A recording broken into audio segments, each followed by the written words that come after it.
দীপায়ন রে যখন নাম আইছিল ক্যান্ডিডেসির লাগিয়া, তখন আমরা যতটুকু পারি আমার তরফ থেকে আমরা সাহায্য করছি। কিছু কিছু দিন অনেক সময় মনে দুঃখ থাকতে পারে টিকিট না পাইলে। আমিও দেখেন এমপিশিপ করার পরে আমি নমিনেশন পাইছি না বিকজ অফ।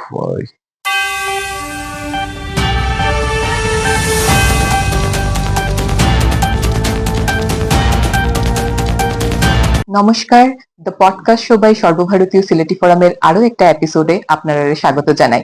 আসন্ন বিধানসভা ইলেকশনের সামনে রাখিয়া আমরা আজকের অতিথি একজন খুবই জনপ্রিয় মুখ, তাই শিলচর বিধানসভা কেন্দ্রের বিজেপি প্রার্থী প্রাক্তন সাংসদ ডক্টর রাজদীপ রায়। তাই মনোনয়নপত্র জমা করার পর থেকেই তানরে নিয়ে রাজনৈতিক মহলে নানান আলোচনা সমালোচনা নানান রকমের পর্যালোচনা চলে। তার মুখেই জানিলিমু আজকে এই বিষয়ে তান বক্তব্য কিতা। আপনারা সঙ্গে থাকুন। Doctor Roy, welcome to our show. প্রথমেই কংগ্রেচুলেশনস প্রার্থিত্ব পাওয়ার লেগে এই বিধানসভা ইলেকশনে শিলচর কেন্দ্র থেকে। রিসেন্টলি আপনার একটা পডকাস্টে শুনছি আপনার ভিশন ফর শিলচর, সিঙ্গাপুর এর মতো একটা শহর গড়িয়া তোলার কথা। ভোটাররা জানতে চায় কতটুকু বাস্তবায়িত করা সম্ভব এই পরিকল্পনাটারে। আমার যেটা শিলচর কিংবা বরাক উপত্যকা সম্বন্ধে ভিশন আছে, অবভিয়াসলি আমি দেশ বিদেশ দেখছি করিয়া আমি আইয়া কইয়া, এবং আমার নিয়ার লাইকনেস টু মানে সিঙ্গাপুরিয়ান মডেলের মতন লাগে। যে সিঙ্গাপুর একটা ল্যান্ডলকড এরিয়া, একটা দেশের অধীনে, মালয়েশিয়ার অধীনে অনেক বছর আছে। তারপরে তারা ওইখান থেকে লি কুয়ান যে তার হেড অফ দ্য স্টেট আছে, তাই বাইরে আইয়া যে জায়গাতে কোনো রিসোর্সেস আসিল না, ওই জায়গাটারে কিভাবে একটা বিজনেস সেন্টার হিসাবে সিঙ্গাপুরে ডেভেলপ করছে।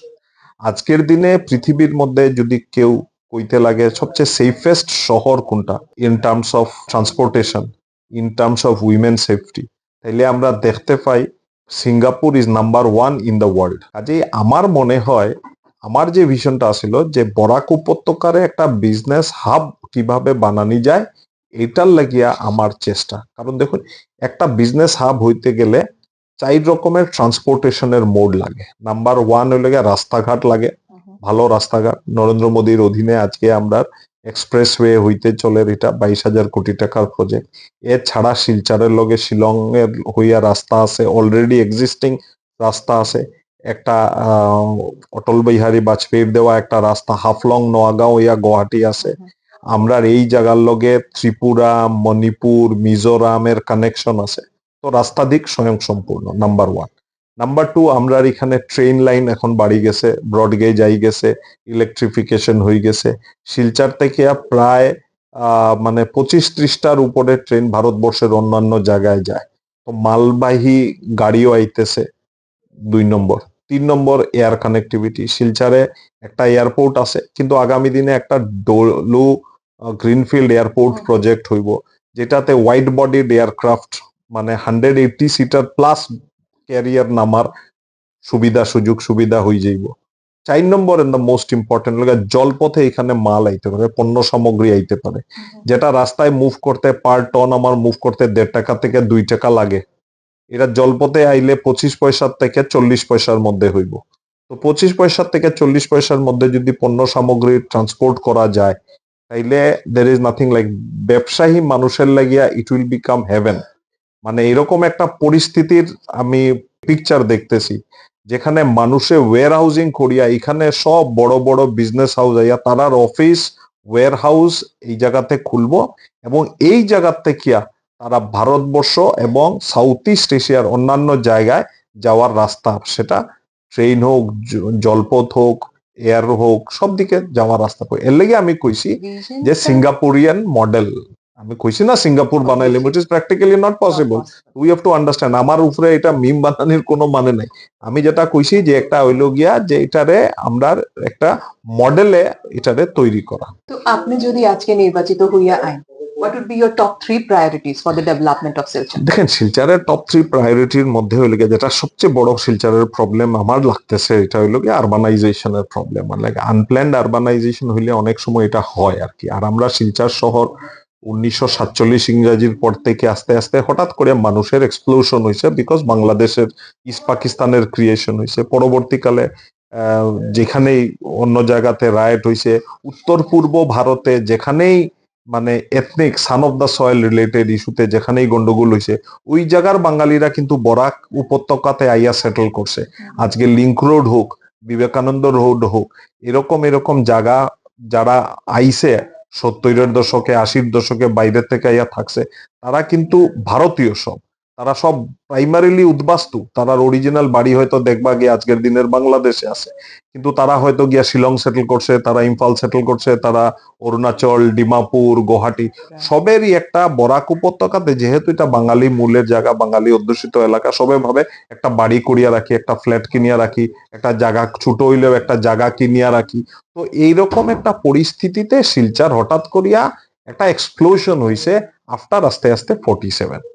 তো আমার মনে হয় যেহেতু এরকম হইছে, রাস্তাঘাট আনপ্ল্যান্ড হইছে, ড্রেইন আনপ্ল্যান্ড হইছে, জমা জলের সমস্যা আছে, তো আমার যেটা প্রাথমিক ইয়ে হলো আরবানাইজেশন রিলেটেড যেটা ইস্যুজ আছে এটারে আমি সলভ করতাম, নাম্বার 1।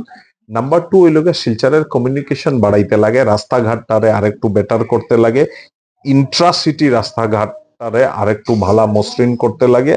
3 নম্বর হইল সব সমস্যার সমাধান একখানে হয় যদি শিক্ষা দীক্ষার হার বাড়ানি যায়, আর হেলথ সেক্টরটারে, যেহেতু আমি ডাক্তার, হেলথ সেক্টরে কাজ করা আমার কাছে একটা প্যাশনের মতন, তো আমি এই দুইটা ছাড়াও আমি এডুকেশন আর হেলথ সেক্টরে কাজ করতে চাই। যেহেতু আপনি ডক্টর, যে আপনি এটা মেনশন করছেন, সেহেতু আপনি তো পলিটিক্যাল ফ্যামিলি থেকে বিলং করেন, ডিএনএ তে আপনার পলিটিক্স আছে কোয়া যায়, and you have chosen as a profession আচ্ছা, পলিটিক্স।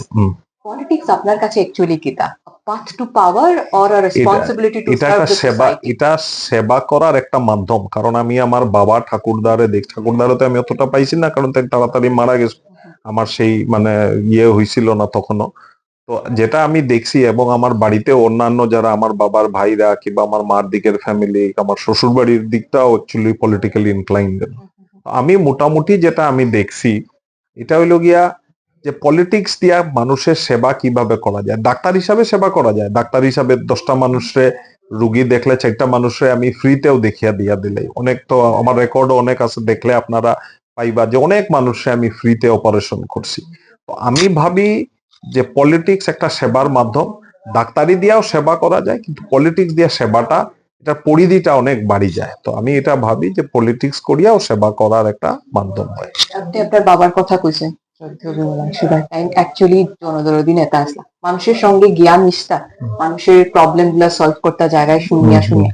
বাট আমরা শিলচরের জনসাধারণের একটা ধারণা, তারা কয় যে আপনি জনসাধারণ থেকে একটা ডিস্টেন্স মেনটেন করেন, গ্রাসরুট লেভেলে আপনি গিয়া নিজের মিশাই না, মানে you have born with a silver spoon and আপনি কানেক্ট করতে পারেন না। দেখুন, এটা কিছুটা আমি মানে স্বীকার করি যে এটা আমার একটা ইমেজ হয়ে গেছে। এটার প্রাথমিকভাবে দুইটা কারণ আছে। প্রাথমিকভাবে কারণ দুইটা হলো গিয়া, দেখেন আমার বাবার প্রফেশন হলো গিয়া বার লাইব্রেরিতে কোর্টে তাই যাইতা, এবং কোর্টে তাই রেগুলারলি সকাল বিকাল যাইতা। কোর্টে কারা আয়, দেখুন সব মানুষরা আয়, বিভিন্ন স্তরের মানুষরা আয়, এবং ওইখানে একটা লেভেলে দেখাশোনা সবের লগে হয়। আমি ডাক্তারি পড়তে পড়তে ডাক্তারি এমবিবিএস, তারপরে এমএস, তারপরে হাই এন্ড ট্রেনিং নিতে বাইরে গেছি গিয়া, বিদেশে চান্স পাইছি, পড়তে গেছি গিয়া, মধ্যেখানে 8-10 বছর আমি একদম এখানে আসলাম না শিলচরে। তারপরে আইয়া বাবার মৃত্যুর পরে রাজনীতিতে পড়তে লাগছে। তো অবভিয়াসলি একটা হয়তো মানুষের ধারণা হইছে যে একটু একটু ইলাইট হয়ে গেছে, একটু একটু কমন ম্যান থেকে দূরে সরে গেছে। কিন্তু ব্যক্তিগতভাবে আমি জানি, আমি বাবারে তো 80-র দশক 90-র দশক আমি পুরাপুরি ভাবে দেখছি, এবং আমি কইতে পারি যে শিলচর শহরের মানুষ জনগণের লগে আমার কানেক্ট একদম মানে ডিপ রুটেড আছে। কারণ আমি এখানে বড় হওয়া ছেলে, আমি স্কুল এখানে পড়ছি, কলেজ এখানে পড়ছি, মেডিকেল এখানে পড়ছি। শুধু মধ্যেখানে হয়তো 8-10 বছর আমি আসলাম না শিলচর শহরের লগে, কিন্তু তারপরে আবার দেখেন আমি আইসি, ইলেকশন খেলছি, ইলেকশনে একবার হারছি আমি, তারপরে ইলেকশন জিতছি। অবভিয়াসলি আমার সম্বন্ধে কিছু বিরোধী মানুষরা কয় না রাজদীপ একটু মানে হাইফাই হয়ে গেছে। আর রাজনীতিতে একটা এটাও অবশ্য হয়েছে, এটা আমি অকপটে স্বীকার করি, যেহেতু আমার স্টেটে দায়িত্ব দিলাইছে, আমার স্টেটে কিছুদিন থাকতে লাগে, সেন্টারে দায়িত্ব দিস কিছুদিন, আমার সেন্টারের কাজ করতে লাগে। তো হ্যাঁ, আমি সবসময় যে শিলচরে 30 দিনের 30 দিন থাকতে পারে এরকম হয় না, কাজে এটাও মানুষের বুঝিয়া লাগতে লাগবো যে আমার উপরে অন্য দায়িত্ব আছে আর কি। তো আপনি তো প্রাক্তন সাংসদ, এখন এমএলএ এর লিগে আপনি প্রার্থিত্ব পাইছেন। তো আপনার কি মনে হয় শিলচরের মানুষের যখন আপনার প্রিভিয়াস পারফরমেন্স রিভালুয়েট করে, ডু ইউ বিলিভ দে মানে আর স্যাটিসফাইড উইথ ইওর প্রিভিয়াস আমারে তো পারফরমেন্স? আজকে দেখেন, আজকে 4 দিন হয়েছে আমি নমিনেশন পাইছি। আর গত পরশুদিন আমি নমিনেশন জমা দিছি। যেভাবে আমার বাড়িতে মানুষের ঢল নামিয়ে আইতেছে বিগত কয়েকদিন থেকে, আপনি আমার লগে থাকলে এখানে দেখলে দেখতে পারবা, প্রায় 250-300 থেকে 400 মানুষ সকালের দিকে আইতেছে। খালি আইয়া রাত্রে 2টা অবধি মানুষের ঢল এখানের মধ্যে চলতেছে। তারপরে আর এটা তো সন্দেহ থাকা উচিত নয় যে রাজদীপ ডিসকানেক্টেড, কোনোভাবে ডিসকানেক্ট। এটা বিরোধীরা তো প্রচার করব, কারণ এটা তো প্রচার করার ইয়ে। আর এটারে আমি কোনোভাবে এটারে মানে স্বীকার করি না যে রাজদীপ রুটস এর লগে কানেক্টেড নাই, রাজদীপে শিলচর সম্বন্ধে সমস্যা সম্বন্ধে জানে না, রাজদীপ শিলচরের সমস্যা সম্বন্ধে ওয়াকিবহল নাই। কালকেই আমি 7-8টা মিটিং করছি এবং মানুষের কাছ থেকে অফুরন্ত প্রেম, ভালোবাসা, স্নেহ পাইছি। আপনি যখন কইলা যে নমিনেশন জমা করার পর থেকে আপনি মানুষের ঢল নামিয়ে আইছে, এট দ্য সেম টাইম যখন আপনার মানে এরকম একটা পজিশনে আপনি টোটালি কনসেন্ট্রেট করতা নিজের ক্যাম্পেইন এন্ড কিরকম কি এজেন্ডা হইতো, তখন হঠাৎ করিয়া একজন বিশিষ্ট ব্যবসায়ী আপনার নামে এরকম একটা ভয়ঙ্কর এলিগেশন নিয়ে আইলা, এটা আপনি কিরকম দেখেন, ফিল এটা করলেন? এটা আমি আগেও কইছি, ইট ইজ পলিটিক্যালি মোটিভেটেড, উদ্দেশ্য প্রণোদিত। আমার রাজনৈতিক ভাবে আমারে হার্ম করার লেগে করা হয়েছে।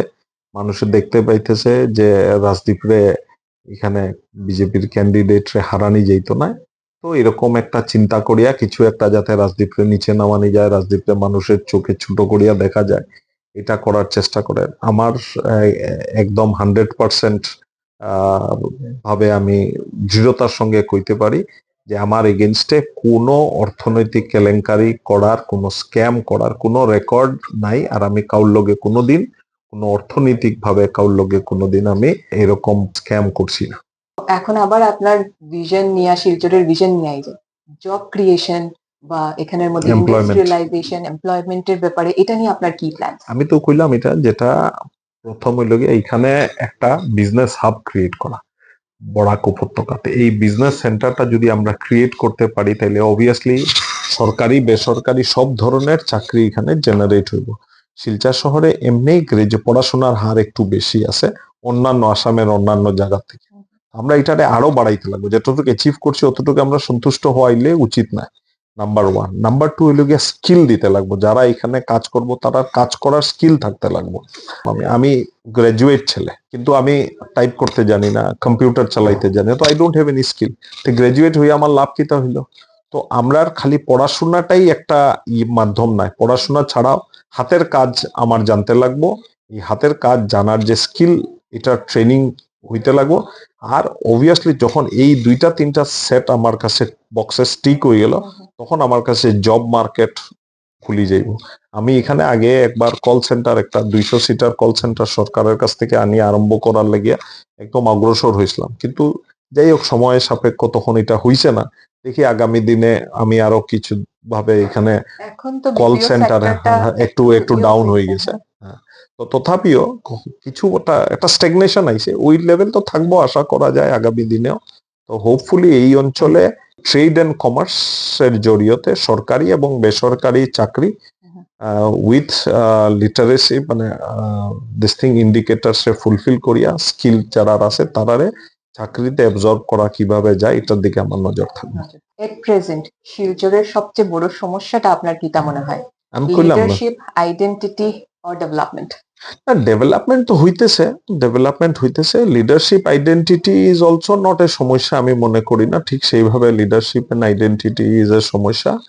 শিলচরে একটা, যেটা শিলচর শহরের সমস্যা হইল গিয়া আরবান ডেভেলপমেন্ট হইতে লাগবে। আমরা স্মার্ট সিটিতে আমরা নাম উঠাইতে পারছি না, শিলচরের নাম উঠছে না।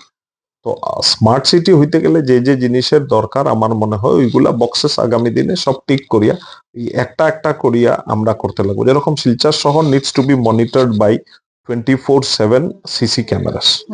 অ্যাক্সিডেন্টস গুলারে মনিটর করতে লাগবো, চুরি বার্গলারি এইগুলা যেটা হইতেছে, ছুটফিট ঘটনা হইতেছে, এটারে মনিটরিং করতে লাগবো। বড় বড় শহরে এইগুলা জিনিসের একটা safety security from law and order point of view হইতে লাগে। আমার এদিকেও নজর থাকবে এবং নিশ্চিন্ত ভাবে আমি আগামী দিনে শিলচরের মানুষ এটা ডেলিভার করতে পারবো করি আমি আশা করি। আমাদের এখনের বিধায়ক দীপায়ন চক্রবর্তী, তার একটা বিরাট ফ্যান ফলোইং তাই গত 5 বছরে ক্রিয়েট করছেন নিজের কাজ কর্মর মাধ্যমে।